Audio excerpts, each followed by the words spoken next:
Hello YouTube and welcome to tutorial number 22 in their PHP programming series, and this is going to be a short video hopefully, and we're going to investigate the isSet function. Now this will be used a lot in PHP because you'll understand in a moment. It will check if a variable is set and it will return the value of either true or false. So let's just make a simple PHP file. And we'll save this as isSet.php. And the way that we use the isSet function is simply by typing isSet. So what we can do is we can say if, and then we'll make our if statement here. Actually up here we're going to declare, no, we'll actually declare in here, sorry. So what we're going to do is say if, and then inside the if statement you just type isSet, and then in brackets you need to type the variable that you are checking if it's set or not. And in this case I'm going to check if the variable get user is set. So what this will do is it will check if the variable get user is set, and if it is, it will return true and execute this statement. If it is not, it will return false and it will ignore all the code inside here. So I'm going to say if is set get user, we're going to echo out welcome to the website, and then we'll concatenate get user. Whoops, been a bit sloppy today. Okay, so we'll save that, and now if we go to isSet.php, and you'll see that nothing has appeared, but if we type user equals Bob, it'll say welcome to the website Bob, and there's no space there, but that doesn't really matter. So that's simply how to use the isSet. So you simply type, you can put it in an if statement, you can type if and just type isSet, and in brackets you need to type the variable that you're checking is set or not, and what this will do is return either true or false. So let's just go into a more practical use for this. Let's see, I know, yep, we're going to create a calculator using the isSet. So what we're going to do is we're going to create a HTML page. So HTML body, and then we'll just close the HTML page.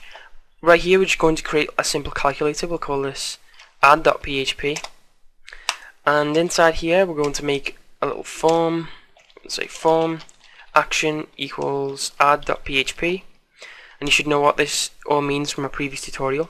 And then the method is going to be get. We're going to use get, and then we're going to make two different text boxes. We're going to use a type number. So import type equals number.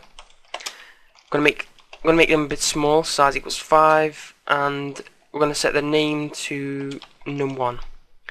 Okay, and then you need to set another input box, import type, the same thing, type equals number, size equals 5 again, but the name of this one is going to be num2.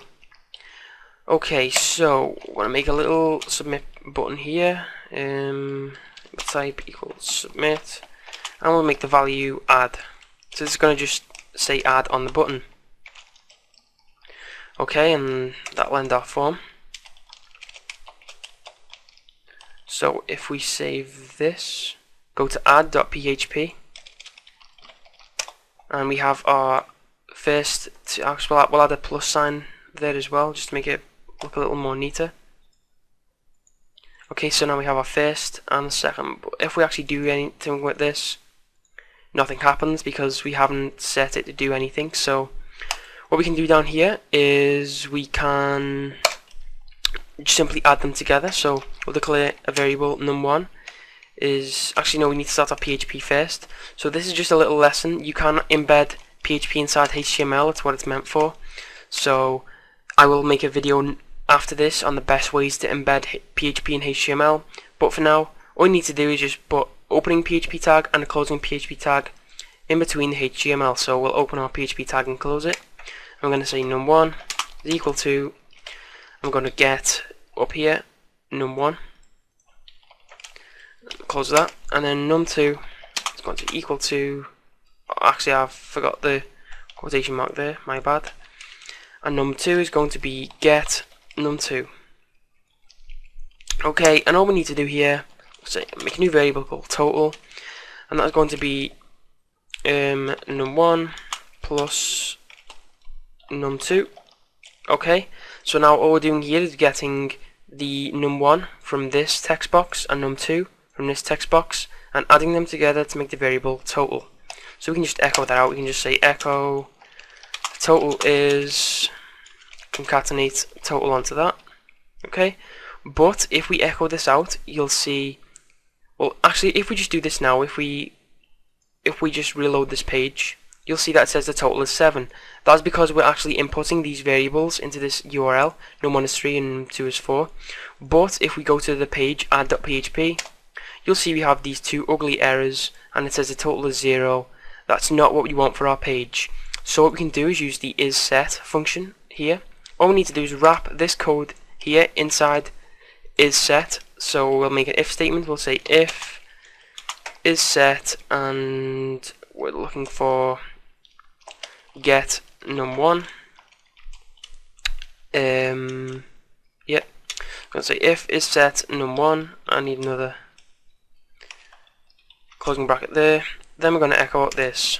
But the problem with this is that we have two variables. We have this one, get num1, but we're also trying to call get num2, which doesn't exist. So all we need to do is, as in our logical operators, we'll just add an and then we'll type isSet and then get num2.